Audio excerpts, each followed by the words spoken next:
before I group any more tracks, one element of the song that was actually so subtle I forgot to mention it was this little ambient track, this one right here.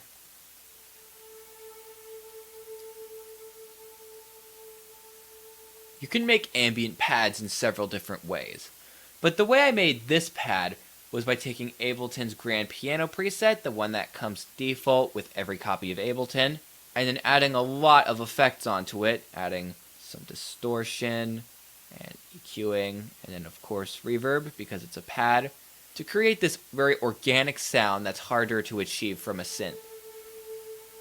The inspiration from the sound actually came from 40, who is well known for producing most of Drake's songs.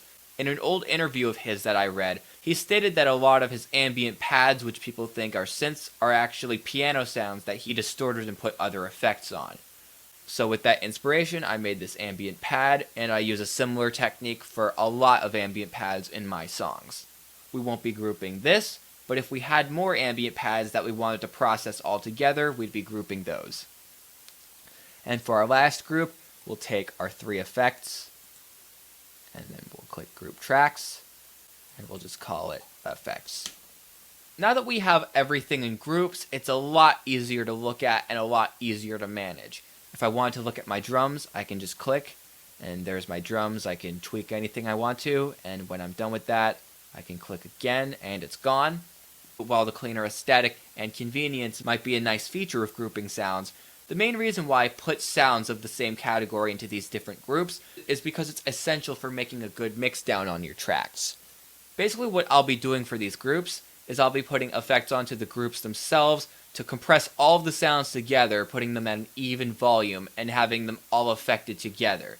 This is very easy to manage, and it's a lot more convenient than if you tried doing something like taking all of your drum racks and putting the same effect on them. That would also eat up a lot more CPU. So, because our drums are the first group we made, we'll start with those. We're going to take the group and put it at minus 4.2 decibels. And we're going to add our first effect, which will be an EQ8. Let's take our first band and change it over to a low cut times 4. We'll put the frequency at about 50 hertz. That might seem like we're cutting out too much bass at first, but remember that the sub bass is taking care of all of that very low action. So if we had too much of that going on with the other sounds, it'd get very muddy.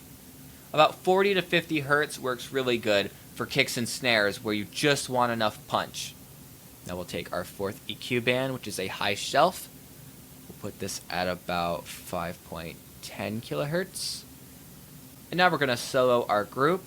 And now let's play the patterns that we have going on within the group, and we'll increase the gain while that's happening and see if we get a good sound.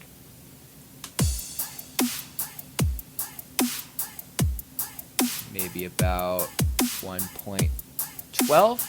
We'll just type that in.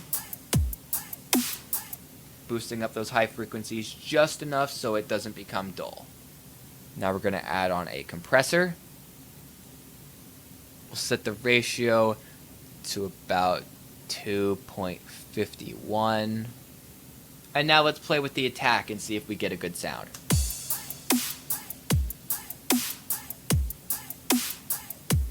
I think 4.99 milliseconds is good.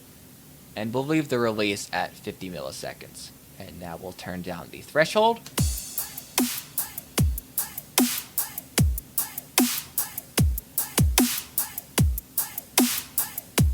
About minus 10.9 decibels. That actually sounds really great. And that's all for the drums group. That compressor adds a really nice punch to the sounds.